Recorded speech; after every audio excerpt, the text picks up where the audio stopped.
Hi, and welcome to Pithy Polemics. We're a group of friends who discuss topics such as history, theology, fantasy, and more. My name is Nick Harrington, and today I want to summarize Discourse on Method by Rene Descartes, the incredibly influential mathematician and philosopher.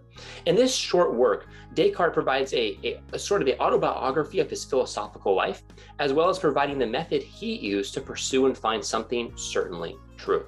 He begins by saying that everybody has good sense, but that the reason why people come to different conclusions isn't really because people are more reasonable than others, but because they lead their thoughts along different paths and take different things into account. That what he wants to do in this volume is he wants to offer up his own story, not prescriptively, but descriptively, to simply say this is what he did, and so people can glean what they want to glean from his experiences. He says that he studied in academia but still felt ignorant because so much still seemed uncertain.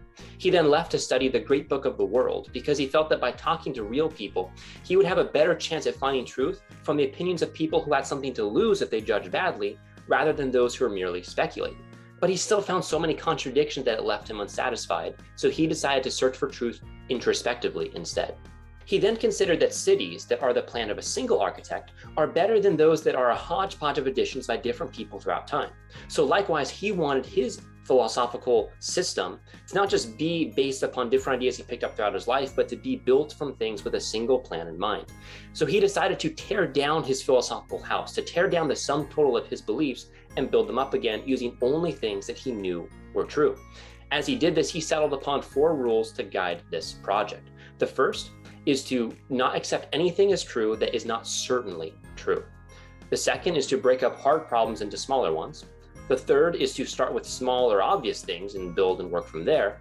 And the fourth is to be incredibly rigorous and thorough. However, in the same way that one needs a place to live while their own house is demolished and rebuilt, Descartes realized that he needed a provisional set of rules and beliefs to live by until he had built up his own from a firm foundation, so he settled upon the following 3. Number 1, to follow the maxims of his country, to stay true to his faith, and to follow the example of the most wise and sensible people around him. Number 2, be resolute in his actions. He drew an analogy to being lost in the woods and claimed that it's better to keep moving even if you don't know the right way to go than to stay still or wander aimlessly. Number 3, desire to control yourself rather than the world around you. He felt that by inculcating this mindset, he was sure to not want anything that he wasn't going to obtain, and thus he would be content. He wanted to be in a place of mind where he would feel as entitled to good health or good fortune as he felt entitled to a kingdom of a foreign country. With that in place, he decided to search for certain truth. And as he did that, he decided to consider as false anything that was even slightly doubtful.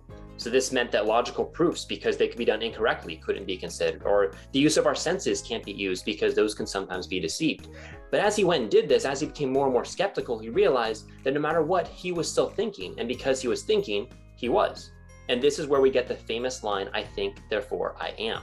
This was the certain truth that he had been looking for.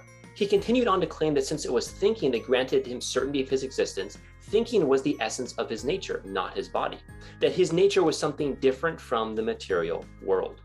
He then explored why this famous sentence, "I think, therefore I am," was true, and he decided that it was because it seemed so certainly true, that this was then a rule that he could apply to other questions, that if something seemed certainly true, it was. Because if that was not a trustworthy litmus test of truth or falsehood, then even his statement, "I think, therefore I am," would fall apart, and he knew that that was impossible. He then proceeds to draw from this a few different reasons for the existence of God. The first being that he meditated on his own imperfections and then questioned, where did this idea of imperfection or defect come from? And then he realized it couldn't have come from nowhere, and it couldn't have come from his own imperfect self, that this notion of a perfect being had to have actually come from a being that really was the perfect thing that he had in his mind. That every perfection he had in his mind had to have come from a being that actually embodied these ideas that he had. So in short, God must exist. He then takes a step back and warns that if these arguments seem unconvincing, everything else that we probably take for granted is on shakier ground. That even this idea that things that seem certainly true are true really only has validity if there is this perfect being from which our ideas and knowledge of truth come from. But if we grant that existence of that being, then we can start to build up a foundation for all of our other beliefs. He then proceeds to discuss a work that he wrote that applies this methodology to a wide range of physical phenomena in astronomy, physiology, and more. One interesting highlight is that he performs a thought experiment where he argues that even if God had made all of matter and all of nature in a state of chaos, that the laws of nature that he saw as necessary based upon God's perfections would still have been enough to bring about the world that we see today. He then concludes by explaining that his explorations and reasoning were first of just personal interest, but as he saw that they could give us so much more insight into the natural world, and in particular, help us make great advancements in medicine, he knew that he had to share them with the public. That even though he didn't want the controversies or the fame that his work might generate, he didn't want people to think that he was hiding, and he knew that he needed the help of others to perform the countless experiments that he knew would be necessary to continue making progress in science, and in particular, progress in medicine. Overall, I really enjoyed reading this work and was continually struck by Descartes' humility and practicality. Multiple times he mentions how prone he is to error, or that he doesn't think he has a better mind than other people. And there's a reoccurring theme towards the end that he simply desires peace in which to work, not fame or honor. When it comes to his arguments for God or for the soul, he was a very rigorous thinker and thought in a wildly different way than what we're accustomed to. So I would argue that if those arguments at first glance seem maybe flimsy or they don't seem to line up, there's probably something that we're missing due to the unique nature of his thought experiments. Anyway, thank you so much for watching. Please be sure to hit like or subscribe, and definitely drop a comment below if you have anything you'd like to share. Thanks, and I'll see you next time.